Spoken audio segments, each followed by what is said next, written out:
you pointed out something that we have indeed had a recovery, and all the income has not really reached the average individual. Most people are slightly worse off or about where they were when the crisis hit. And I think it's important that we understand that there's an institutionalized aspect that creates that. And I think, I know, like you said, we don't have time to go through all of it, but I really want to pinpoint, if you could really, let's pinpoint like a broad brush on a couple of things, at least Sure. get a broad brush. Let me lay out the outline for you. Go ahead. That's a very good question, and I didn't mean to brush it aside, but we really should start there. What happened about 40 years ago, a new economic philosophy took hold within both political parties. The academics call it neoliberalism. We call it the better business climate model. And it still holds sway today. And the theory was you should get the government out of the economy. You should cut taxes so people have more of their own money to spend and invest. You should cut regulations, get the government out of the economy, and you should cut social programs so that the government doesn't give out handouts. And that's supposed to lead to a giant investment and profits boom, and then all boats would rise. There'd be jobs and higher incomes for everybody. That didn't happen. And the reason it didn't happen is that the deregulation of telephones and trucking and airlines is not the same as the deregulation of finance. The people at the time who peddled this didn't even know. I was in graduate school then, and they never talked about finance. Nobody talked about finance. But the Wall Street people were very shrewd when they saw this deregulate up until from 1933 to 1980. There was no premium for working on Wall Street. If you worked on Wall Street or you worked in General Motors, depending on your skill and experience, you got paid about the same. Then after deregulation hit, there was an enormous premium for working on Wall Street. So why was that? The answer is that in the deregulated environment, Wall Street figured out a way to basically financially strip mine corporation after corporation. They bought them up. They loaded them up with debt. They took out special dividends for themselves. They put in CEOs and changed the way they were paid. So all that CEOs cared about was the price of the stock. And then the most amazing thing of all happened. There was a rule change under the Reagan administration. Previously to that point, corporations were not permitted to buy lots of their own stock back because that was considered stock manipulation if they went to the market and bought back stock. After 1982, it was permitted. By 2008, now think about this for a second, this is mind-blowing, 75% of all corporate profits were used to buy back the shares of their own stock. Why? Because by doing so, they could increase the price of the shares. This Wall Street investors and the CEOs would make a killing by doing that. So the purpose of every corporation all across the country, this is what got institutionalized.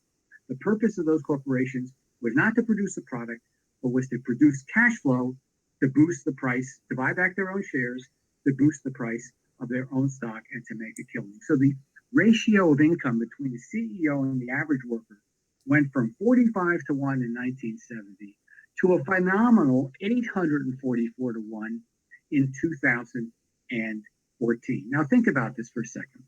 45 to 1 means one car for you, for the average worker, 45 for the average top 100 CEO. Let me. One home versus 45 homes. Can you imagine one home versus 844 homes? That's how runaway inequality went berserk.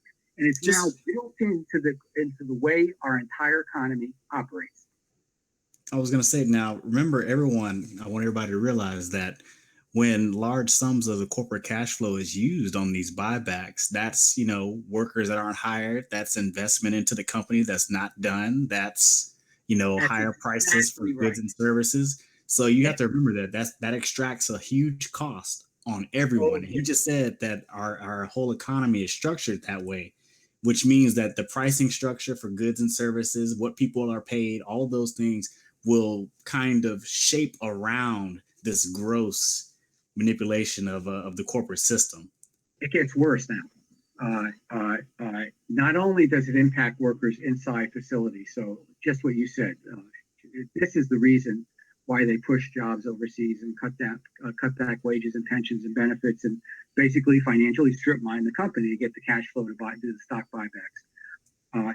That's the first part. The second part is basically the answer to my son's question, which is, how can the richest country in the world have a perpetual fiscal crisis?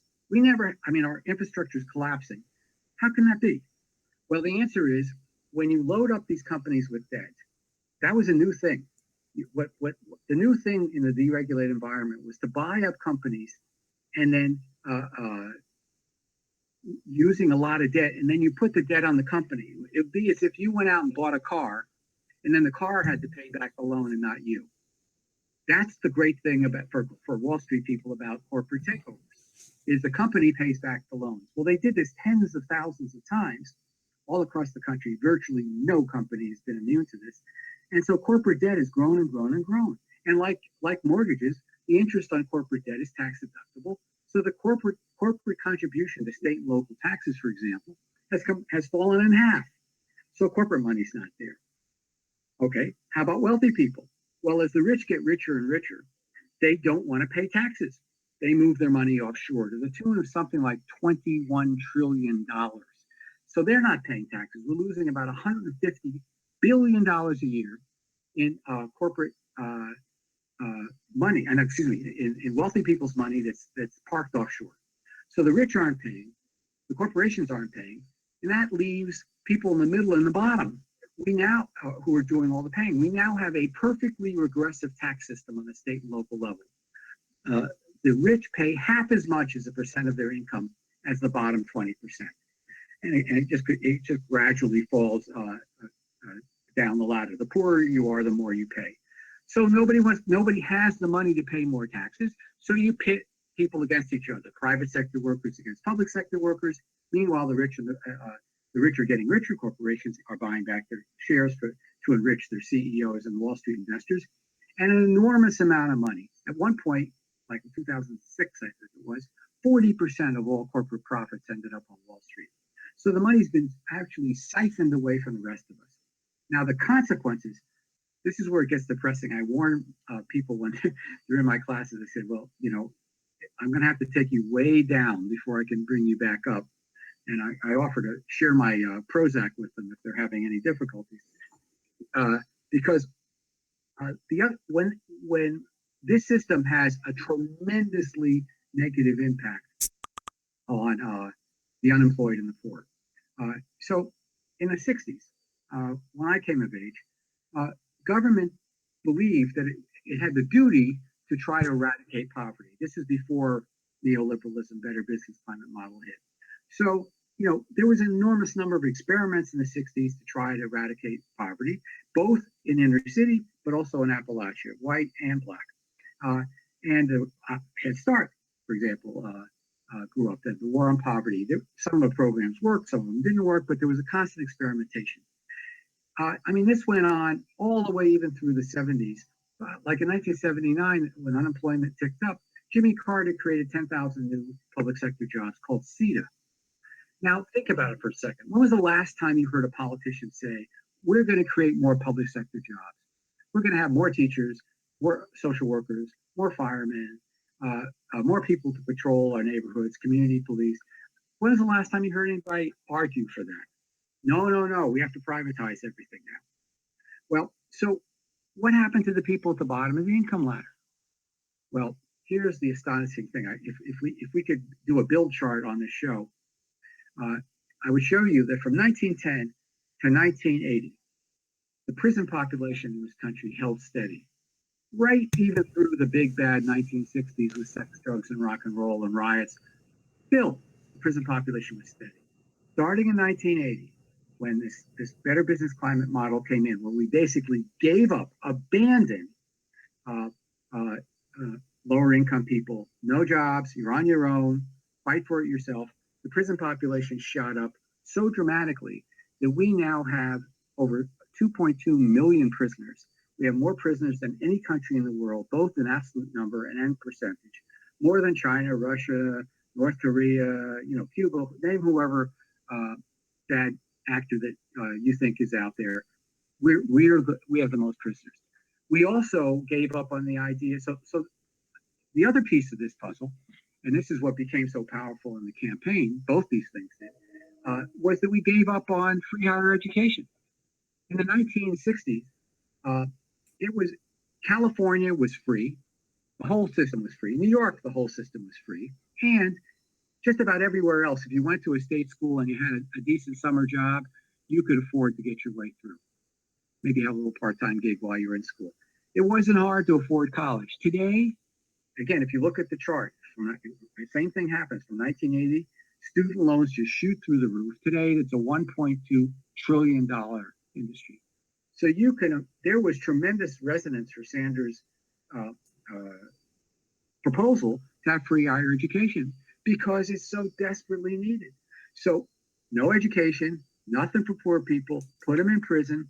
That becomes our so we end up with a new philosophy.